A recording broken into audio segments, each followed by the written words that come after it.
उपास्य देव का नाम लेते ही आंखों में जल आने लगे। अब उसकी उपासना रंग ला रही। राधा कहते आंसू भर जाएं। एक लकड़हारा जंगल की लकड़ी बेच बेचकर बड़े कष्टपूर्वक अपना जीवन यापन कर रहा था। अकस्मात उस मार्ग से एक सन्यासी जी आ रहे थे। उन्होंने लकड़हारे के दुख को देखकर कहा, बेटा जंगल में तुम सूखी लकड़ियां बिन रहे हो, इसके आगे बहुत कुछ है, आगे बढ़ो और कुछ तुम्हें प्राप्त हो जाएगा, मैं देख रहा हूं। वो आगे बढ़ा, सूखी लकड़ियां छोड़कर। ध्यान देना, महापुरुषों के उदाहरण साधारण नहीं होते, बात साधारण दिखाई दे रही। जब काफी आगे बढ़ा तो उससे चंदन की खुशबू आई, तो चंदन के वृक्ष मिले। सूखी लकड़ी छोड़कर उसने चंदन की लकड़ी काटी और बाजार में बेचा, अच्छा पैसा आया। फिर शब्द उसके कान में गूंजा कि बेटा और आगे बढ़ो। तो उसने सोचा और आगे अब क्या मिलेगा, तो आगे बढ़ा। क्योंकि उस संत के वचन सत्य सच्चिदानंद से युक्त थे, तो जंगल में उसे एक खान मिली तांबे की। अब तो तांबा बेच करके बहुत, फिर आवाज सुनाई दी और आगे बढ़ो। तो और आगे बढ़ा तो उसे चांदी की खान मिल गई। अब तो बहुत बड़ा धनी हो गया। फिर आवाज आई और आगे बढ़ो, तो आगे बढ़ा तो स्वर्ण की खान मिल गई। बोला आप तो बस यही पूर्णता हो, स्वर्ण ही स्वर्ण। फिर आवाज आई और आगे बढ़ो, तो उसे हीरे की खान मिल गई।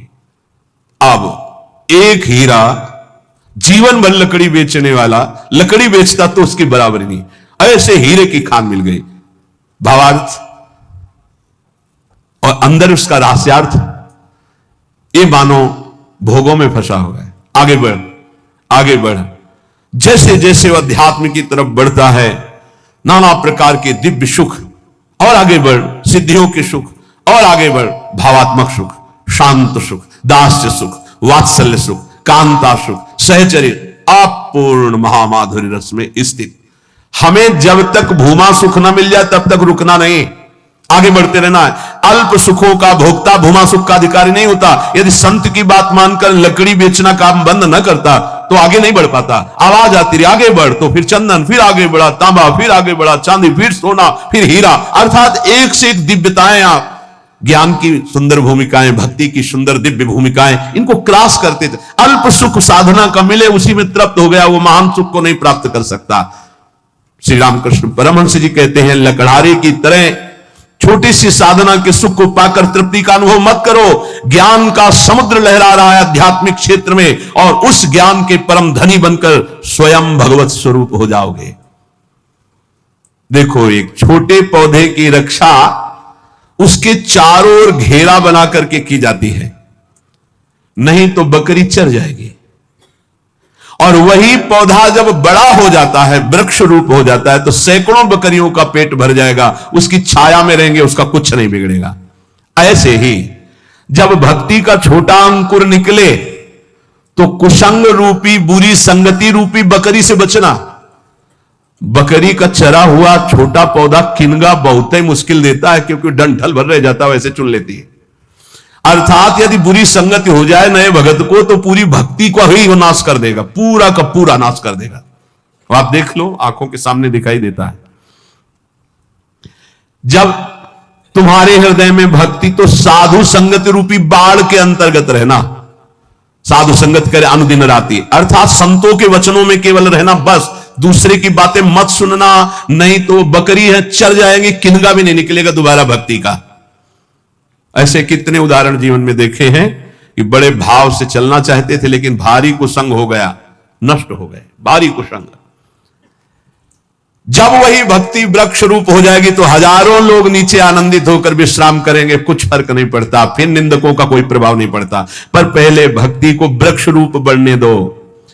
ये कुवासना में लिप्त भोगी पुरुष, संसारी पुरुषों का संग जहर है। अगर इनका संग हुआ तो भक्ति का पौधा नष्ट हो जाएगा, ध्यान रखना।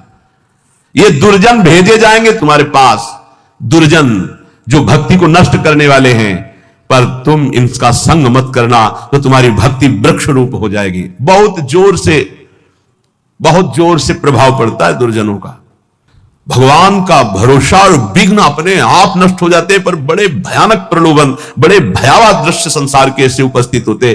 तो कह रहे हैं कि ये तुम्हारे पास भेजे जाएंगे, भगवान से प्रेरित होकर भेजे जाएंगे, वो भेजेंगे। अब क्या भूमिका है, अब क्या भूमिका है? देखो, पत्थर चाहे सैकड़ों वर्ष पानी में पड़ा रहे, पर उसमें अग्नि उत्पादक शक्ति नष्ट नहीं होती। घर्षण करोगे पत्थर को तो अग्नि प्रकट कर देगा। ऐसे ही भक्त जब अपने हृदय में भगवत चिंतन की रगड़ करता है, तो अनंत जन्मों से हम विषय रूपी पानी में पड़े रहे, लेकिन हमारे अंदर दिव्य शक्ति है, हम उसे जागृत कर सकते हैं। रामकृष्ण परमहंस जी कह रहे हैं, तुम जितना नाम स्मरण करोगे तो तुम्हारे हृदय में घर्षण शक्ति से एक आध्यात्मिक बल प्रकट होगा। जैसे कई बार सत्संग में का अगर ध्यान दिया हो, दो लकड़ियों के घर्षण से जैसे अग्नि प्रकट हो जाती है, ऐसे ही जवान और नाम के घर्षण से आध्यात्मिक शक्ति प्रकट होती है। राधा राधा राधा राधा राधा। जैसे सैकड़ों वर्ष पत्थर जल में पड़ा रहे तो इसका मतलब नहीं कि उसके घर्षण से चिंगारी नहीं होगी।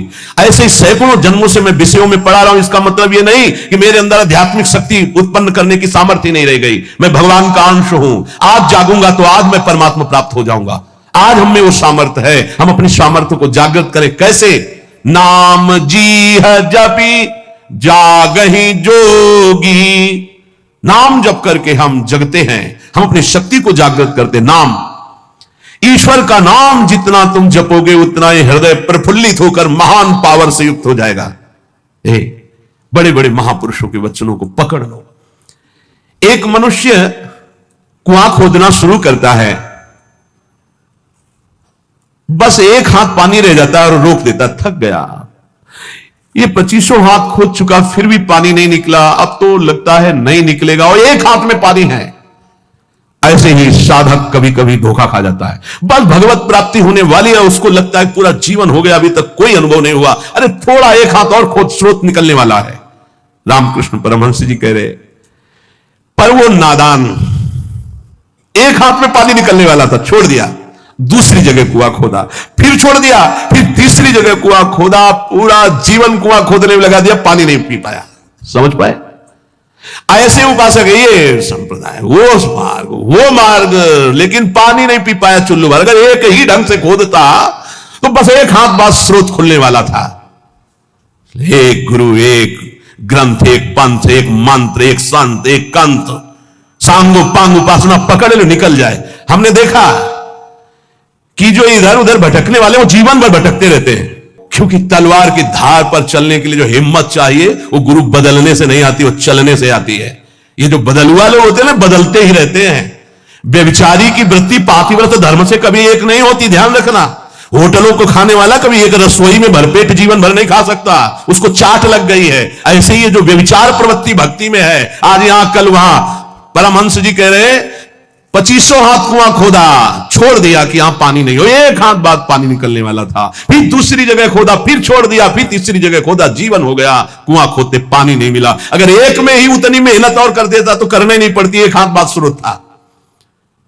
जिस नाम, जिस मंत्र, जिस गुरुदेव का आश्रय लो, प्रेम भाव वाली परिवर्तन की बात अलग है कि हम प्रेम मार्ग में आगे बढ़ते चले जा रहे हैं, दास से शांत, सख्य, वात्सल्य, वो बात अलग है। लेकिन ऐसे भाव रखकर कि इससे तो काम नहीं बना, अगला खोदते हैं कुआं, फिर वहां भी काम नहीं बनेगा, ऐसे भटकते रहोगे।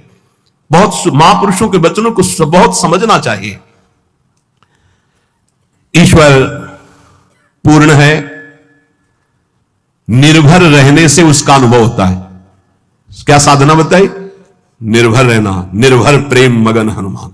निर्भरता दो प्रकार की, एक बताई बंदर के बच्चे की, एक बताई बिल्ली के बच्चे की।